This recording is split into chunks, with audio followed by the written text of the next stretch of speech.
Hello and welcome. My name is Steve Pugh, and if we don't know each other, I do something called a growth strategy podcast, and I try and introduce you to interesting people that can help your business or career, but actually just people that I kind of want to have a nice conversation with and that I think have something worth sharing with you and everyone else. So my guest today is someone that I'm involved with. We're both, well, I'm a trustee of the charity. Sumi's now the chairperson. I guess we'll go into the proper term. But actually, as a kind of a business leader, someone that's gone through their own kind of journey, she's involved with a startup and lots of really cool stuff. Hopefully, if you join us for the next kind of 30, 40 minutes, it might be a good conversation to kind of listen into. And please get involved in the chat as well. So if you chat any questions for myself or Sumi or anyone, it should pop up on my screen as well. So I'm just going to introduce you. So there we go. So now everyone can see you and hear you. Would you be happy enough to give a quick introduction, just who you are, where you're from, and that kind of thing? Yeah, absolutely. And Steve, thanks so much for having me. It's really lovely to be here, and it's nice to be included. You already mentioned NAILBITER and Global Teacher. So yes, I'm from Malaysia originally.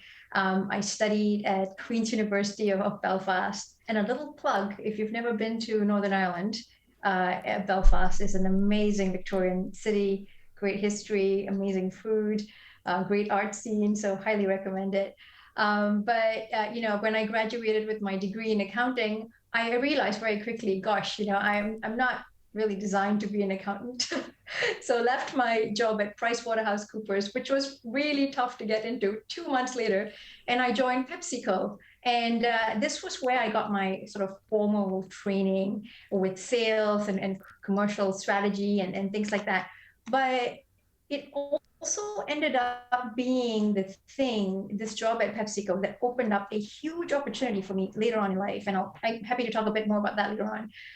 But when I'm not working, I love to read. I grew up reading a ton of books, and most of it's fiction for fun, but obviously now reading a lot more business books too. But I also grew up playing the piano. So for fun, what I love to do is dissecting musical scores, and I love doing that. A favorite thing that I enjoy a lot. And I guess the last thing I'd say about myself is I'm really fortunate to have met, fallen in love with, and married sort of my soulmate. He's Danish and he works in learning architecture, and we've just kept each other sane and healthy and joyful, especially in the last 19 months. So that's a little bit about me. No, cool. But no, fascinating. And actually on the Northern Ireland theme, I see you've got a full green, you've got I love your Yeah. wallpaper as well. The wallpaper is actually a nod to my tropical ancestry, my Malaysian life. So the rest of the apartment's very Danish, very Scandinavian, but this part of the apartment's about the jungle that reminds me of home, really. Cool. So you just gave a fabulous introduction to yourself, and we were talking about you went to a university in Northern Ireland, and actually very brave as well. Just because what I love to do in the interviews is to explore people's background, but I think a lot of it is the personality traits. So, for instance, and I've been there to work hard through uni and get your first job, especially somewhere like PwC where there's a lot of competition. 2 months in to say, actually, look, this isn't quite for me. I'm guessing you're not shy. You're not scared of kind of making decisions. No, once I've made the decision, I charge forward with it. But the point to making the decision, I It can take a while. agonize over it because I can literally sell myself the pros and then I'll sell myself the cons and I'll go around in circles. So, but that was an incredibly clear decision to me because the thought process I went through was, okay, I'm in this audit assistant role and I was looking at the senior leaders. Okay, I'm going to be that person a few years down the road. Do I want to be that Yes. person Yeah. and do their job? And the answer was a resounding no. I'm like, okay, fine. Maybe that's too short-sighted. I'm looking at the boss's boss and the boss's boss and boss. Do I want to be in that job? And when the answer was no, I couldn't ignore that anymore. It was staring me in the face. And then was the difficult conversation with my parents saying, oh, all that money you spent on me Yeah. going to university to do accounting. The job I took had the word accountant in it, account executive. So that helped a little bit that the word account was in there, but I did nothing with accounting. It was a sales role. It was a key account management role, but it helped. No, cool. Optics. So what I always like to do, if I can, is that when we'll go into, obviously the global teacher, which we'll talk on, and actually the startup you're involved in. But I think for a lot of people, you're doing it now, but almost we'll talk about the journey, if that's cool, what you were like at school, where you grew up, because I think it's then when you see the personality traits and things that actually, especially with lockdown and, you know, in the UK, we have something like 1 million available jobs at the moment. But there are also a lot of people who are considering maybe a career change or doing something different or whichever, that actually some people might watch that and really resonate with what you say. And I think that's why, you know, if you're happy to kind of share your story before we get into the good stuff, I just think it helps set the scene really well. Is that cool? Yeah, absolutely. And lots of stories around changing jobs and different things that I can share if that's something that you're particularly Yeah, interested of in, course. for sure. Well, so you said you grew up in Malaysia. Yes, yes. Whereabouts? It's a really small town called the Merlo. It's on the east coast, but actually not the coastal part of Malaysia, but really very central of West Malaysia, Peninsula Malaysia. Oh, So it was the part of the country that got hit by monsoon storms every year between November and December, which was unfortunately school holidays for us. So I spent most of my childhood school holidays stuck at home with a tropical downpour every single day. So yeah, it was fun. I used to live in Jamaica for a while. I was working over there. And again, Yeah. over the summer months, it would rain every afternoon, but I was also there for a hurricane. It was a category 5. And Yeah. it was just, Wow. in Britain, we don't really have bad weather, you know, by the same level. And it's just funny. But just out of interest, and because I don't get to do this very often, is that with most of the people I speak to are British and are probably based in the UK, some people in America. But actually, as someone that grew up in Malaysia, what were your aspirations like? Is it a case of you always wanted to come to the US or England, or was that just happened naturally? I'm interested in like the mindset, because obviously when we go into talk about global teacher, it's all about how we help global education, but also aspirations, because people have to want to learn, kind of thing. And I thought I would ask. Yeah. Oh, yeah. I was a kid that devoured books and dreamed of the world, dreamed of it, dreamed of seeing the world and being in different places. And I lived through my parents' collection of National Geographic, which is why when the opportunity came to go to university, Ireland was at the top of my list. And I was so fortunate to be able to have that. So yeah, it was a small town and there wasn't a lot to do, Steve. So I discovered books very quickly. It also helped that I was stuck indoors during school holidays, where it rained. And there were a lot of classics in my family home, right? The Dickens, the Mark Twains, and I kind of munched through all of that. When that was done, went through the Children's Britannica, munched through that, and went through the Adult Encyclopedia, munched through that, and then kind of ran out of books. And the books in my town, the bookstore in my town was really the kind of store that sold stationery and Hmm. sold textbooks. So the turning point, and it's such a small thing, but it was a big thing for me.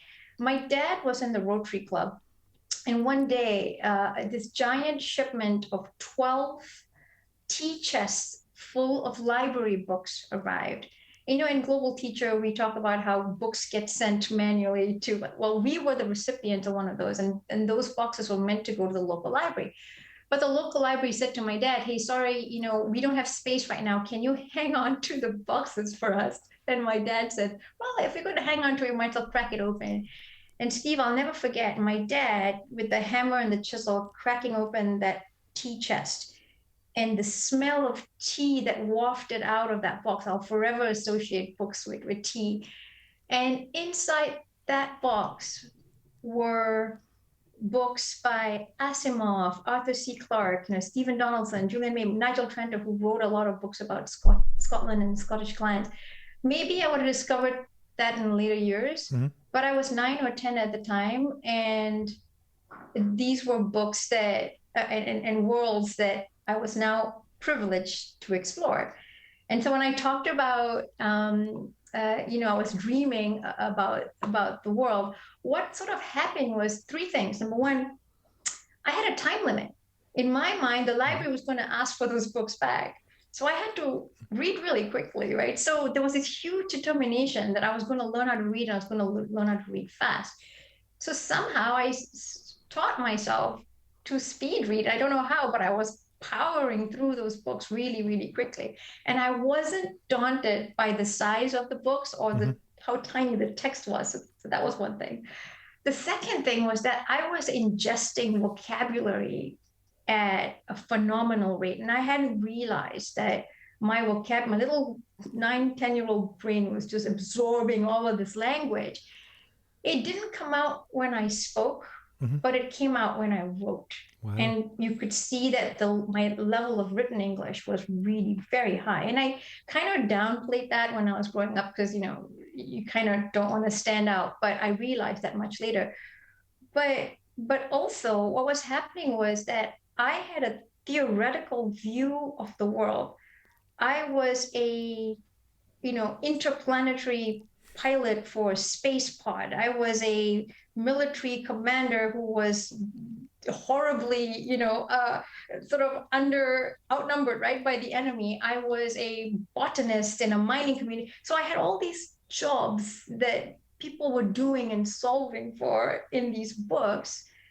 And later on, I realized this was all like locked up in my head. But when the time came to strategize, to solve problems, to think of a plan A and a plan B and a plan C, it just came really naturally. And I think back, I kind of think it's because I had all that stories and problems and things that I was solving in my head. So yeah, that's cool. Because one of the things that, just listening to what you're talking about, how enthusiastically you're talking about stuff, is that I think culturally, and I'll generalize, but I think a lot of children, me included, in the UK and the US and maybe a lot of places in Europe, take it for granted. So for instance, I wasn't a reader, but I also know a lot of kids aren't. They play on the phone, they're on social media, they're doing whatever. And it's almost where, there's a guy that's on the roadmap course that I do, but almost he grew up in Singapore. But actually, I do think in different parts of the world, the culture and the approach to learning is different. Don't get me wrong, I think yours is so much better than here, but it's almost where I think people that grow up in the UK or somewhere else almost take it for granted what we have. They don't know that kind of thing. Or likewise, a lot of people don't read. And I only really kind of discovered reading probably after university, so in my 20s or so. But for me, it was always about personal development stuff. I'm an engineer, but it's almost fact-based stuff is what kind of gets me going. Right.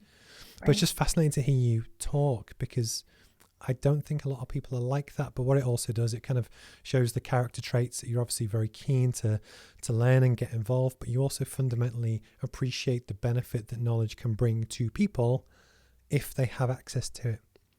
Have you ever thought about how different your life could have been if your parents didn't have National Geographic or those tea crates didn't turn up? Oh, all the time. Actually, I thank my parents all the time as well, because it was so interesting when the time came to move to Belfast. I was so confident. I felt so prepared, but no one had set me aside and said, okay, here's how to speak English, or here's how the accent's going to be, or here's what's going to be different.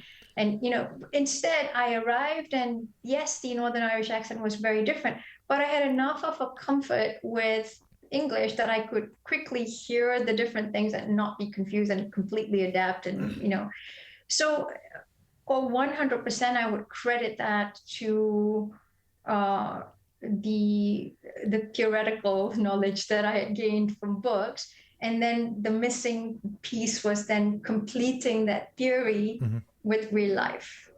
And that was also a great opportunity. Because I think that's one of the wonderful things that, I was going to say good universities, but it's probably true of every university, but it's when you get to meet people from different cultures and backgrounds. Because so my mum was a single parent. She raised me and my brother, and I was the first person to probably go to university and do stuff to this level. But it was actually, when I look back, I was very, I say naive, but in a nice way. It was almost where I was obviously quite smart, but I wasn't worldly in the way that you or other people are. And what I always find quite funny is it's how different people, I think, develop different parts of their personality at different times in their lives, if that makes sense. And that's one of the reasons, just, so we could have in theory met at university, etc. But I think that's one of the brilliant things is that, especially if you make friends, you can learn about their cultures and their backgrounds and stuff. That confidence that you kind of spoke about, I probably didn't have until I was about 23, 24. And it was only after I'd been and worked overseas for a little bit and come back to really kind of know who I was. That it's really inspiring when you see people that kind of knew that at 18 kind of thing. I would take a step back and say, I wouldn't say I was fully confident that I knew who I was. It was almost the opposite in a way, because I was interested in so many things, right? So I didn't know what it was that my calling was. Mm-hmm. So, when you talk to Chris Nutman, it's so clear what his calling was. He knew he wanted to do, design, and it was very clear in his mind. In my mind, there were so many things that I was excited about, I was interested about, that in the end, I chose accounting because I knew it would serve me well. Mm-hmm. But somewhere deep in my heart, I also knew that it would be the stepping stone, because no matter what I did, having a knowledge of finances and numbers and the rigor that goes behind a degree like that would serve me well. But so there was that uncertainty, but the openness also that when you're 18 years old, you go like, I'm going to figure it out as I go along and hopefully not fall too many times. No, cool. Yeah. So what did you study at uni? I'm sorry? What did you actually study at university? I studied accounting, yeah. Oh, cool. Accounting, yeah. So almost in some ways that you were almost groomed to go into a PwC.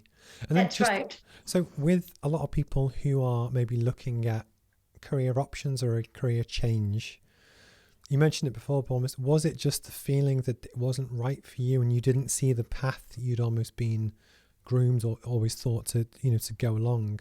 But it was, my point is that almost the process for you to kind of, there'll be a lot of people now who are in that position where they might be in a job, it could even be at PwC, where they're not sure if it's for them and they've got an itch and they want to explore their passions and stuff. How did you find that process? Was there anything in particular that was it the fact that you just didn't see yourself doing your boss's job and you wanted a completely different life change, or was there one particular thing that kind of pulled you away?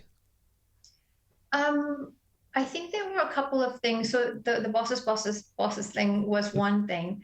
The other thing was the job itself. I think it suits a certain personality type.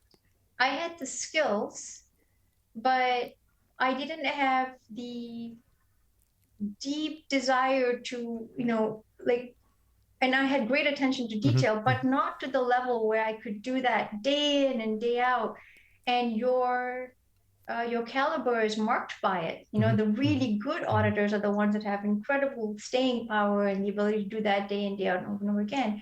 So I could see that I would enjoy learning about it and doing it for about 6 months, but then I want to be seconded to another department and no one was going to put up with that, right? I'm just an audit assistant. So I knew that that this journey wasn't mine. And then my mindset was, I've just graduated and the time to explore the world out there is now. At this point, I can go and learn. And so completely by chance ended up in Pepsi, and the role was a sales role, and there were tons of training. So it was okay that I didn't have the skills, but it turned out I had the personality for sales and the ethic for it, I suppose. But I think it's quite clear to anyone that watches this. You've obviously got the entrepreneurial spark, where you have ideas. I think you get a huge proportion of the population almost. They're quite happy to do the same thing day in, day out, almost keep their head down, get paid, and almost they live their life outside of work, that work is just something to pay the bills. But you do get people that I kind of resonate with that almost, they've got that itch, they want to keep learning more. It's like when I graduated, I went to work as a project engineer in Jamaica, and it was on a $100 million bauxite chemical refinery. So it was a big, massive construction project. And in theory, my job, I could do in 2 days a week. So what I was meant to do in 5, I did in 2. And then in the rest of the week, I was saying, look, can I learn your job? How can I do this? And I was constantly I was probably a pain in the ass. But the point is, I get it and I resonate because I always wanted to do more, because that's kind of the person I am. And even before we started the broadcast, I said to you off air that one of the challenges I still struggle with is people pleasing in a way that obviously I get paid as a consultant to do stuff for clients.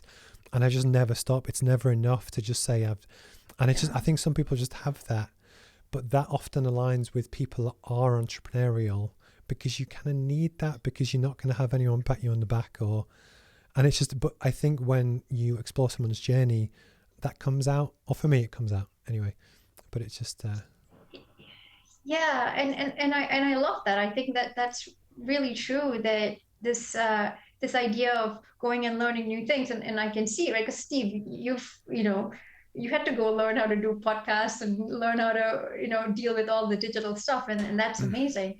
When I was at Pepsi, the structured key account management training that we got was really so easy. It came very natural to me, and I loved it and I enjoyed it. But I was also a pest to the to the manufacturing team, because there was also a team that manufactured the Pepsi in cans, and there was a factory manager there, and I'd go and ask her about how things work. But I worked in the part of the business that was responsible for the soda machines that were put into the KFC and the Pizza Hut stores, and it's called Fountain. And I would go and sit down with the technicians and watch them open up the machines. And I would want to learn how it worked, because sometimes I'd go into a Pizza Hut store and they would say, oh, your machine's not working. And I want to be able to say, oh, let me try 3, 4, 5 troubleshooting things. And I wanted to know that. And at first the texts were like, oh my God, they must have thought I was so annoying. But I cannot tell you the number of times I saved them a trip out to the store because I happened to fix something myself. I'm very proud of myself at that point. But yeah, that's an example. But just, now that we're both a bit more senior in organizations, if you were to look down, it's funny because at the time you never notice, but those people stand out. The people that they do their job, but they look to do more, and how can they help, and how can they fix it? How do the machines work? Can I fix? And it's just, you spot in almost any business, you spot the rising stars. And I think as a kind of leader, as the more you go through your career, it's the way to kind of nurture them, still challenge them because they still need to learn the basics.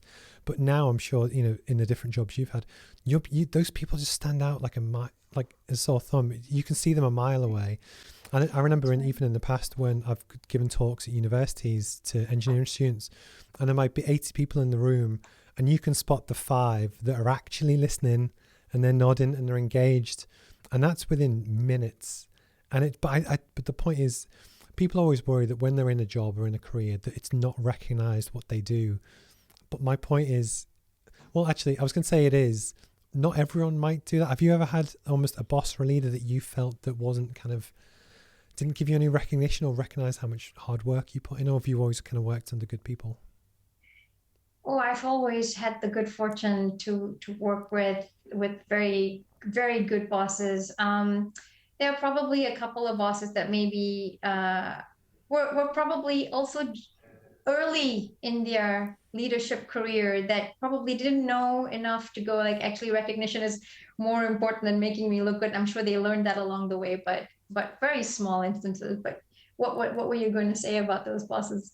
Well, no, but it's true that you have. So the way I always view it in the companies that I work with, I treat people as I wished I was treated. Like I've had jobs in the past where one of them, when I worked public sector, the lady who was my boss was lovely, but she kind of admitted that there was no career progression for me there because she was there and she planned to stay there a long time. But as someone that's young and enthusiastic, I just knew it wasn't the right thing for me. And again, you see a lot of the companies where people bring someone in, they get them to do a task, and all they want them to do is stay in that task. They never once think about what might that person want to do with their own career, what do they want to do next.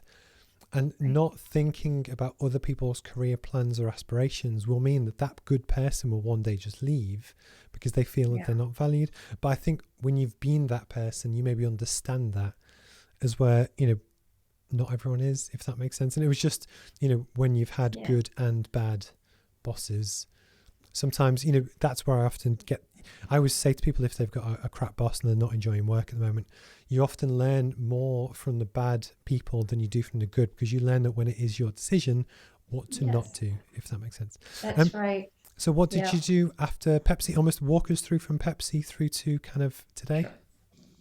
So at Pepsi, I was still in Malaysia. And when I was 25, I found out about a visa that would allow me to live and work in the UK. Wow. So remember that, I'm Malaysian, so I can't just come over like if I had a job or anything. So I found out about this visa, but the requirement was you had to be under the age of 26. It was a Commonwealth visa. Malaysia was part of the Commonwealth, or is part of the Commonwealth. So I applied for it, got it, told my parents I had a job. I didn't really, but I didn't want them to worry about me. And thank God they said yes. So off I am on a plane. And I told the folks at Pepsi, hey, thank you so much for teaching me everything. I'm going to be in the UK now. If you're ever in London, give me a buzz. And these are like super senior people, right? And I'm like this little tiny small fry, but I gave them my email address. So I show up in London and was exploring and did a small few jobs here and there just to make some money.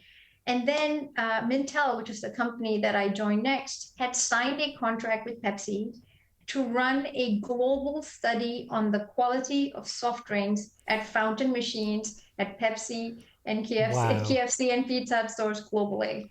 So of course, the person who had signed that contract with Mintel said, are you looking for a project manager?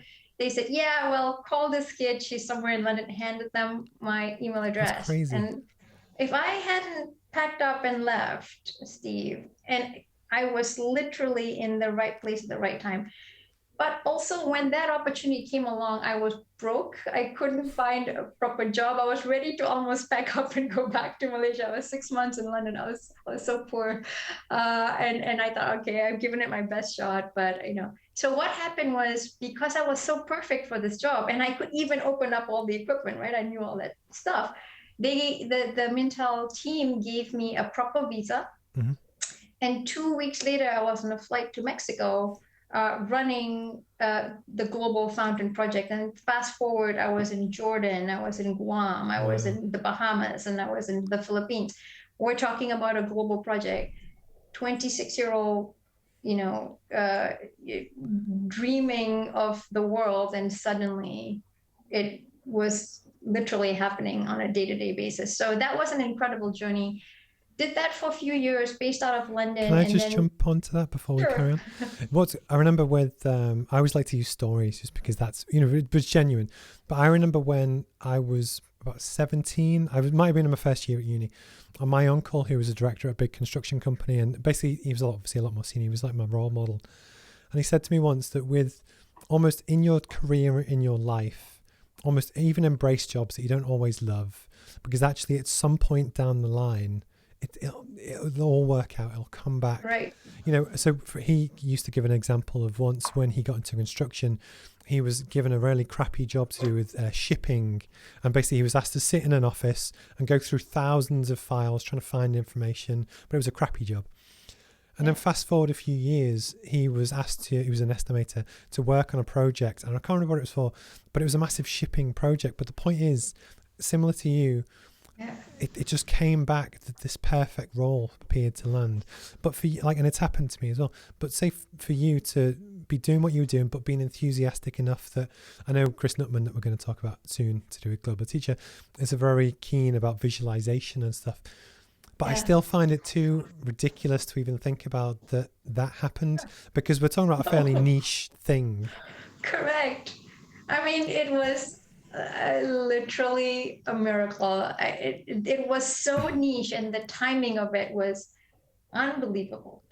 But we'll go a bit off on a tangent, but it's like I'm a scientist type guy. I'm not religious. That's just a personal thing. Yeah. But sometimes stuff happens, and you're like, that's just ridiculous. It doesn't make sense that it would happen. I just don't know what your viewpoint, did you just think it was luck, or is there something else going? I'd love to know. It's a great topic. It's a great question, and I love that you picked up on that and kind of brought the conversation there, right? Because I didn't dwell too much about the point that I was ready to leave and all of that. You know, I was interviewing with other companies, but they couldn't hire me because they would have to get me a visa, and it was a sales job, and they could always hire someone in the UK. And then this job comes along where even someone in the UK wouldn't have had my perfect background, right? I seriously thought that there was some kind of divine intervention of some sort. And I always think it's my mom praying for me. It's my mom praying for my well-being. I always think, okay, it's my mom.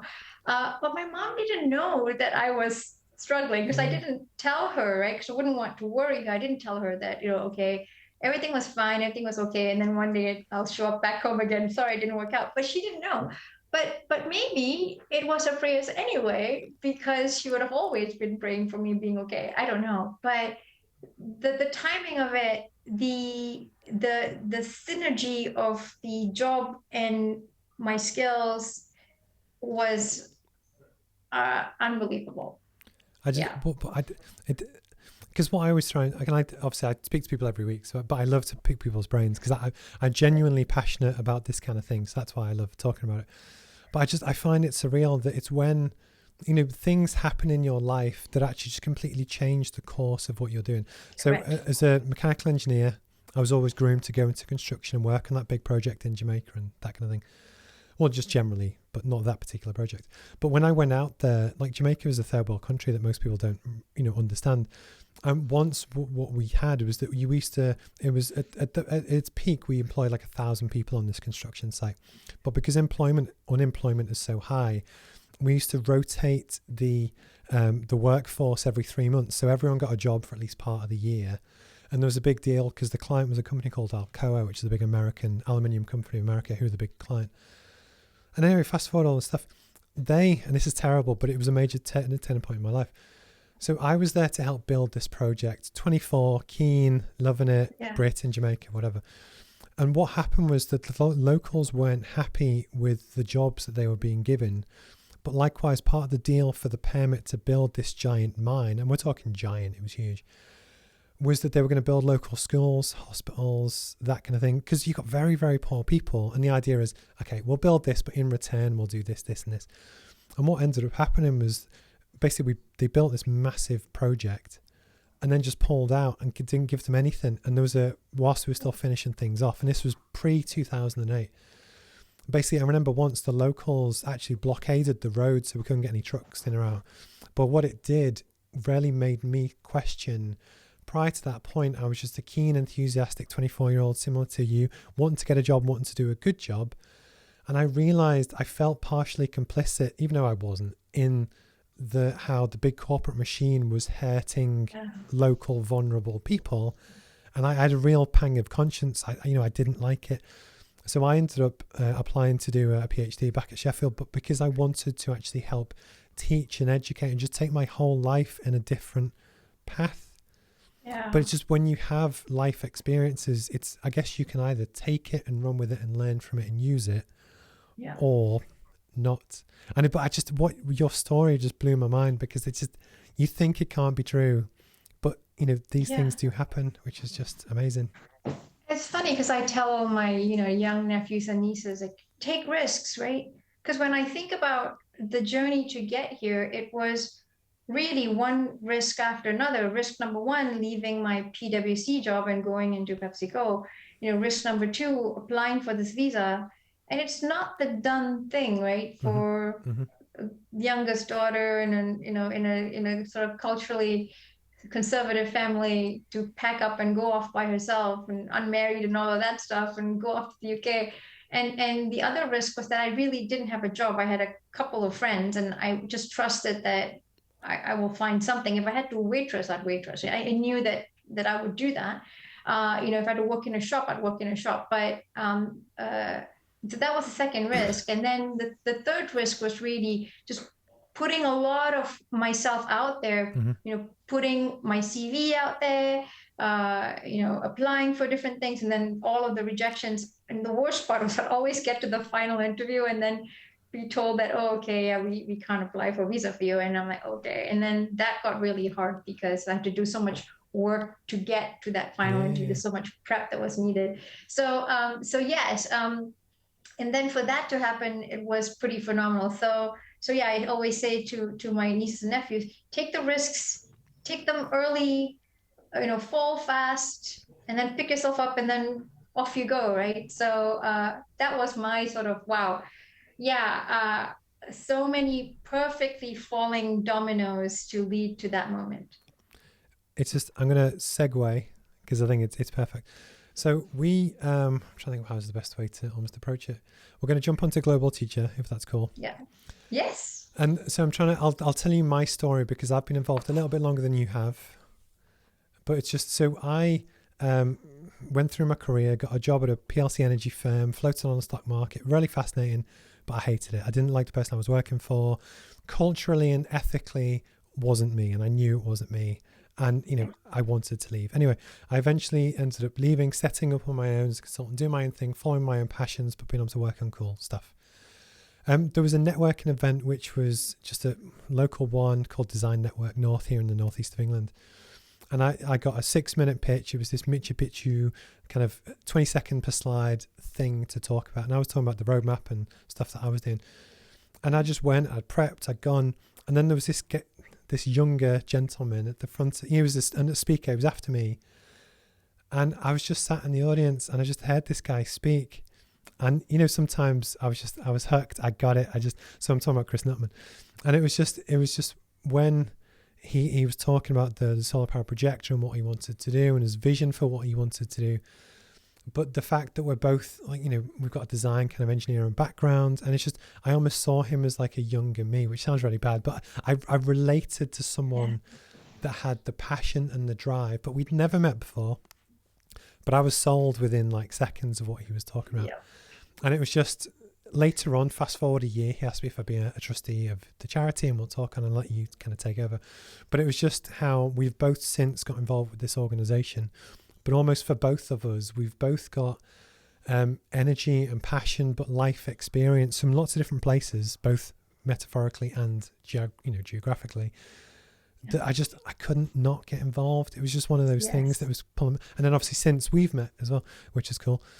So would you like to tell people about Global Teacher? Yeah, great. We've come to the best part. So good. So Global Teacher is really about making digital education, right? Those type of resources that we take for granted all the time, and making them available, even when there's no internet or when there's no electricity.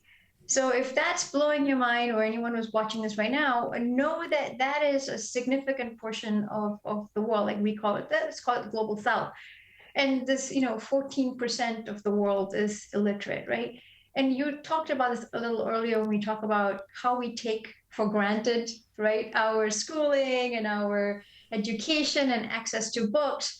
So yes, I grew up in Malaysia, but we had great schools and we had, textbooks, and no one shared anything. We all had our own books, and there was a system in place for anyone who didn't have their own textbooks to get them from school. But here we're talking about vast communities that really value education. Mm-hmm. It's important to the culture. They send their children, and then you have teachers who are very passionate and want to teach. The problem here is resource. Mm-hmm. So whether it is electricity, whether it is a school, a structure, mm-hmm. Whether it is a bus that can bring the children to school, or whether they're walking, or even materials. So in the case of Global Teacher, the focus is on digital content. There's so much of this available, and the current way of sharing information is through, sending books or textbooks. And think of my tea chest, and I'm forever grateful, right? This is important and it works, but it's short term because these books fall apart. You have to share them. They don't last for very long. Digital content, however, has a lot more staying power. Problem is, how do you disseminate it? And the way we teach in school is you have a group of people, so it needs to be something that can be shared, projected to the group. So the beauty of Global Teacher is in its simplicity, because Chris came up with the concept of pod. Pod is a solar power projector with digital learning content already in it that is small, so it can be easily transported and it can be projected to the class. So I'll stop there for any other questions you may want to ask. No, but I think it's funny that, like, we've been on board meeting calls and stuff before, but I've never really explored your journey before. But just there's so many stories that links with your. I'm glad I actually asked about the childhood stuff, because I didn't know the TCHS thing. We haven't done that much prep. But what we're talking about is for me, there's people around the world that want to learn and develop, and it's about getting those people and those communities access to the stuff that they need and they'll benefit from. And then just from your point of view, because you have a much more worldly view than I do, what impact do you think we could have with Global Teacher? Oh, phenomenal, right? Because when you think about Global Teacher, there's so many groups that you impact. There's the teacher. When you are someone with so much desire to teach, but you don't have the materials, that will wear you down, right? There's only so much that your passion and excitement can take you if you cannot get your message across. So first of all, we're empowering the teacher. Secondly, we're empowering the students themselves, that hunger to learn, the ability to get the information they want, but also knowing that the content that they're getting is the content that is, it's not a castaway product. Yes. It's not an old book that's no longer in print that's now being given. It is what is also being taught in this other part of the world. You're not a forgotten, sort of secondhand, sort of second, cast off sort of type of education. This is stuff that's being taught today in the rest of the world. So you're already at par with some of the other parts of the world.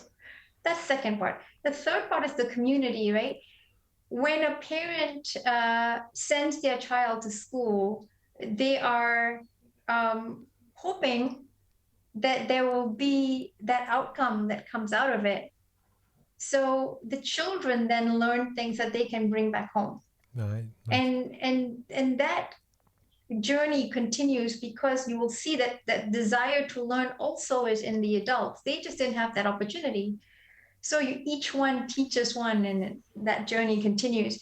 So the impact is phenomenal. And the simplicity of thought is fantastic, because there's also another aspect to this, right? It can also be used for the educators themselves to be educated, because they too need learning and opportunity for growth. So I think there's seismic opportunities of impact there. I think hopefully people that know me, because obviously people that watch this I talk to people every week, but it's almost where this ticks all of my boxes, because even with the roadmap stuff that I'm doing, which is all about business education, the whole mission is making business education accessible, because the big thing is me growing up, but billions of people around the world have an ambition to start their own business, and it could be a micro business in Uganda to sell crops. It could be a single parent in Newcastle who currently works minimum wage, but she's got a passion to bake. But the point is, for me, for business stuff, there's a massive paywall or accessible barrier to do with time. So you can go to the library, but it would take hundreds of hours. And that is my mission. That's basically what I'm going to take my life for the next 30 years, is to do that. And Global Teacher just ticks. It's part of the same thing that we're trying to tackle. And it was just when I got involved with Chris and what we're trying to do, for me it just is everything that actually now for my career, it's the idea of the ability to almost give back and be involved in genuine community projects, but almost where it's the equality angle for it. So it's the fact that children in Uganda could in theory get access to the same stuff as people in the UK. And we've never had that before. That's right. And I think that is, a key part of it, right? So I know I came on board because, like yourself, I met the incredibly passionate, charismatic, humble, and really inspiring Chris Nutman, right? He was looking for support. I was looking to see how I could give back, give back to the community in some shape or form. And so we connected on a Zoom call. And when I say connected, I mean we connected very, very quickly within minutes of our conversation. Uh, and Steve, there was no question in my mind that I could really get, behind this effort. And of course, it doesn't escape me that all of the opportunities that I have been a result of getting access to information and resource and yes, maybe I didn't grow up in a digital world where you can quickly search for something and get that information, but there was desire to go and hunt that information down the old-fashioned way in an encyclopedia. And I know these kids would be in the same boat. So yeah. So we have, well, the date just changed, but we've got a launch event coming up. Yes. Do we know when it is yet? Yeah, I think it's on the 2nd. It just needs to be. Would you like to tell people about it? Just kind of what we're looking to yes. do? Yeah, absolutely. So, and thanks for the platform, Steve. So I'm going to totally plug this. There's a launch event with Herman Miller. The team is planning a trip to Kenya.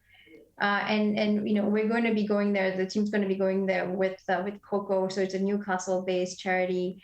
And the idea here is that for about 10 days, Chris and the team is going to be traveling over there for a little more than a week and take over about 10 projectors. Mm-hmm. So the prototype has already been built. It's ready to go. We just need to make more of them. And that's where, there's a need for funds. So there's about 10 projectors, and we're going to introduce them to actual classrooms and see what we learn from the interaction mm-hmm. with the actual schools. And there'll be about 5 or 10 schools that we get into. And where there's no internet, there's no means. So we'll be right in the thick of things and see where things don't work, where they do work, what we then need to come back and, version 2.0, what we need to fix. So really exciting. So that kickoff event is happening in early December. So I'll have more information for you the next time we speak. My last question is always, is there anything you want to plug, but we'll just do it now. How can people get involved? Obviously, there's social media, there's the website and stuff. I don't know if you've memorized the web address by heart or not yet. Yes, it's globalteacher.co. And then there are many ways to get to support the organization, right? So I'm going to give you a few, and if you're interested in this, please do reach out to me or to Steve. But first of all, we need monetary donations, right? We need to build these projectors, and we're going to then test it out very soon next year directly in schools. So anyone wanting to donate, please get in touch. And I think Steve, if we can afterwards maybe share a link or something, that's really useful. The other thing is, we're looking to partner with education content producers. So big shout out to Hodder and EdPlace who've already partnered with us. So if you're an education provider, we'd love to hear from you. But in terms of operationally, we're also always looking for people to help us with content creation. We need an electrical engineer, help with the actual pod building itself. From a board perspective, we're looking for treasurers. So if that's something that you've experienced, and please do also reach out to myself and Steve. But those are a couple of ways to support the organization. See, I had all these questions about why is this important to you? Why do you want to get involved? But I'll be honest, I think we've kind of covered it. We've answered it, yeah. Just because this is a business related kind of podcast, can we ask about your day job? Is that cool? Yeah. So yeah, as of course. Senior Vice President Europe, would you like to tell us about NAILBITER? Yeah, absolutely. So I have to talk a little bit about the industry that NAILBITER is involved in. So NAILBITER is involved in the fast-moving consumer goods industry. Mm-hmm. So think about your Kraft Heinz ketchup or Pepsi. Your Lynx deodorant or your Pepsis, right? And so what these brands always are trying to understand is, how do shoppers navigate the aisle when they're buying that category? Or if they're shopping online, how do they navigate the search results? So the way the industry has solved for this in the past is people fill up surveys and complete a survey, and it's a very long survey that asks you, what did you buy? And you give a long list. Except that what people say they do and what they actually do, big gap, right? So what NAILBITER did was we thought, okay, if we're going to solve for this perennial problem in the industry, what if we could simply watch shoppers shop, and while they're shopping, they tell us about it, and we take all that information and convert it into data. So basically what we are, so we're a video metrics platform. We let you see and hear your shoppers shopping at that point when they're about to make a purchase. We capture hundreds of videos. Mm-hmm. And then instead of a survey which puts everything in nice boxes, we look through the chaos of each video and pull data out and give it to you in clean metrics that you can then use. So metrics would be things like, what did people notice when they were shopping? Right? Very precious piece of information that's very, very hard to get. What did people pick up and put in their basket? Or what did they pick up and put back on the shelf, considered it, but didn't make the cut? And then from there, we can see what the conversion rate was. How easy was it to shop that aisle? Was it messy? Did they find what were they looking for? Was it organized? So all of these things get turned into metrics that we deliver. So that's NAILBITER in a nutshell. No, it's good. I wanted to ask you about it because it's, it's always funny that we can always talk about the charities and the nice stuff, which is cool. But then likewise, it's getting to know the person behind it, and people are really interested in tech, and obviously you're a very good speaker. So it was just, I wanted to kind of pick your brains and stuff. I fear you might have already answered this one too. I have a standard question, which I ask every week. What's the best advice you've ever had? Oh, okay. So the best advice that I get is very pertinent to me. Don't question past decisions that you've made, because when you made it with the best information that you had at that time. It's very easy to go afterwards and go, oh, I shoulda, woulda, coulda, because now hindsight's 2020, and I constantly beat myself up about stuff. So it was a really excellent piece of advice. Another one that I love, that I'm still working on, but and we talked about bosses earlier, but people forget what you say. People never forget how you made them feel. Mm-hmm. And I think this is a really powerful one in terms of leadership. And I thought that was a good one that I received in the past. Yeah, that's cool. I agree with both. I have nothing more to give. It was when you were saying before about how to your younger self or to your nephews or nieces or whatever, just take risks. Don't be afraid to do stuff. And I think the big thing for me is that I've taken some ballsy moves in the past. So for instance, I was working overseas in the big project, to everyone else, it looked like a dream job. 24, living in Kingston, Jamaica, doing all this stuff in the Caribbean. And I was miserable. I absolutely hated it. And then to literally quit, go back to be a student again back at Sheffield. There is another story because there was a girl I was trying to win back who's now my wife. But anyway, that was the other reason. But the point is, a lot of people were like, what the hell are you doing? And what was also interesting is that I'm a basketball player. One of the guys that was in the year below me at university who went to Bank of America, so again, very talented kind of guy. We knew each other from playing sport together, but we didn't know each other like super, super well. Whilst I'd told people that I was going to leave Jamaica, he actually sent me an email, and this was when Facebook was new. This is 2007, 8. I said, look, Steve, I think you're making a big mistake. I think, you should stick it out and really kind of go for it. And I was honest with him, said, look, obviously, you don't know what it's like here, but fair enough.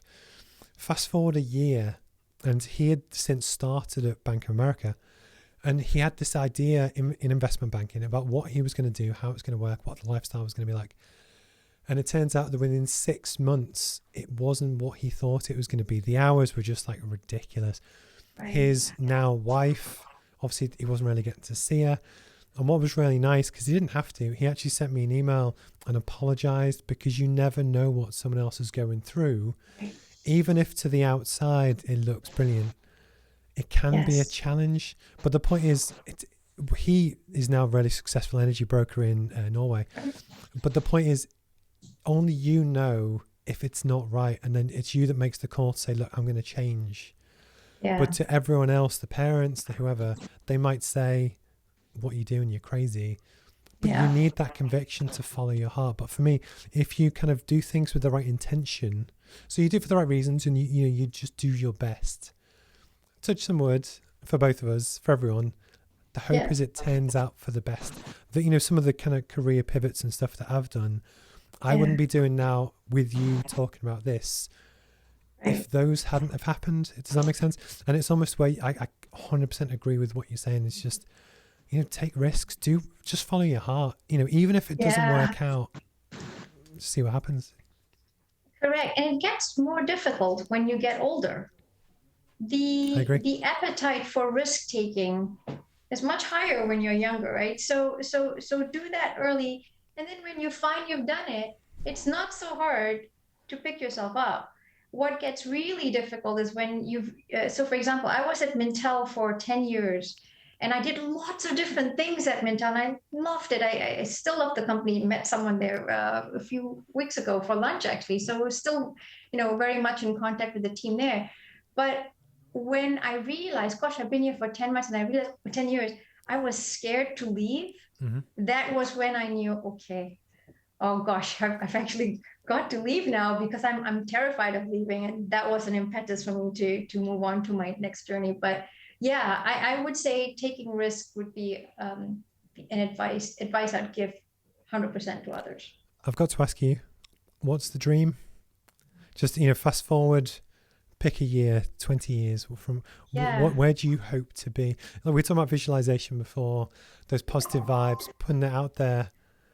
Because again, the beauty of this, when it all goes onto YouTube, unless YouTube fails, it's going to be there, and it's the ability to look back in 10 years' time and go, I remember we hadn't even properly launched Pod yet, and now it's done this. What's the dream for you? Oh, yes. So the dream would be, I'd be back in Malaysia. My brother and I are working on a project to tackle recycling. Recycling is a topic very close to my heart. And I'd love for us to be in a place where we are making headway with that. I'd love for Global Teacher to be a phenomenon across the world. I'd love for tremendous impact to have been made and strides made with digital education across the world. So but I would like to see myself back home in Malaysia and reunited with my family. Been away from home for a long time, and the Dane is very happy at the prospect of living in a tropical sunshiny place. So I do love Malaysia, and it's just I love to ask, because likewise, touch some wood, if we stay in touch, you often don't realize that the progress you've made yourself, because you were in it all day, every day. Yes. It's part of the reason this is just, I don't write a written journal, but I do videos. But it's almost, I just love the ability to look back and then celebrate other people when they've done stuff that they, and in a few years' time, when you've nailed recycling and everything else, I'll get you back on and we'll talk about it. Absolutely. Now, if you had asked me what advice I'd give my younger self, because you asked this to some of your guests, what I would have said was, I wish I had kept a diary. I wish I had kept a diary of all of those trips and adventures, and even what seemed really boring everyday things. So I guess it's a note to myself that it's never too late. I need to start keeping a diary now. Do you take photos? I do. I take photos, quite a lot of photos. But I'm thinking about those days when, when I was 25, 26 with my Nokia phone. This was in 2002, and a Nokia phone that worked everywhere in the world. There was no photo taking with that Nokia phone, sadly. So why do you ask about photos? Well, so I'm one of these people that I've always been into my cameras. Hence why I learned how to do this, because I've always been into it. But actually, rightly or wrongly, on my multiple backup hard drives, I've probably got 200,000 photos. Wow. From everything. But even, for instance, on the businessy type stuff, I take photos of the little milestones. So the first time I sent a pack to anywhere overseas, and I use it, and I have them all journaled, so that I'm sure you've seen the photo of Jeff Bezos with his door desk, and it's Amazon was just a spray painted sign and stuff. I try and do that you can't see it, but I've got I ordered a big neon sign I've got a rebrand coming, and it's going to go on that wall behind me. But just, I was unpacking it before, and I journal everything, because I love to look back, and I've got photos from, I'm not going to say my whole life, but kind of, and it's just, because I have a very visual memory, but I love it. So for instance, I take snapshots of like stuff that to anyone else would say, what the hell is that? But to me, I love it. But you know what it is. Yeah. But no, I love it. Yeah, I think taking photos are a great way to keep track. And I think ever since I've had a smartphone, I've taken lots of photos to commemorate. I think it's the earlier years. I used to take a giant digital SLR with me because I love taking photos, but then I realized it did make me look like a tourist in many of these places, and I wanted to be more discreet. So I swapped that with a small digital camera Can instead. I And let that you was into a little secret? And this is as someone that has spent a fortune on digital cameras. I've got two in front of me that are very expensive. yeah, Nowadays, modern iPhones, the cameras are so good. good. Just take your phone. Honestly, no Yeah, embarrassment, whatever. That yes, there's a fun in doing it in full manual and whatever. But the truth is, for most daylight applications, or even now with the new ones, your phone is better than you spend $5,000 on a camera. So it's I have guilt realized that. free. You're good to go. But no, genuinely, I appreciate your time and everything. Is there anything else you would like to plug before we go? I think just, please do have a look at nailbiter.co. And if there's interest in contributing to the mission, please do reach out. Happy to answer any questions. Cool. Well, I appreciate your time. Did I say nailbiter? You did. I meant to say globalteacher.co. My apologies. I was going to just smooth over. But the thing is, like, realistically, we're both human. Okay, you're at home, I've got an office. But the point is, like, when we talk about, it's a Brene Brown thing, but almost vulnerability, but it's the fact that we're real people, that when things go wrong, when my Wi-Fi cuts out 4 minutes into an interview, Yeah. when it doesn't matter. It's a first world problem that I used to worry, the sound wasn't quite as good on this week's podcast. Nobody cares. It's about for me, someone, even just two people discovering you, maybe a little bit about a global teacher, that just raises awareness to go, that's quite cool. I'll check that out. And for me, that is the win.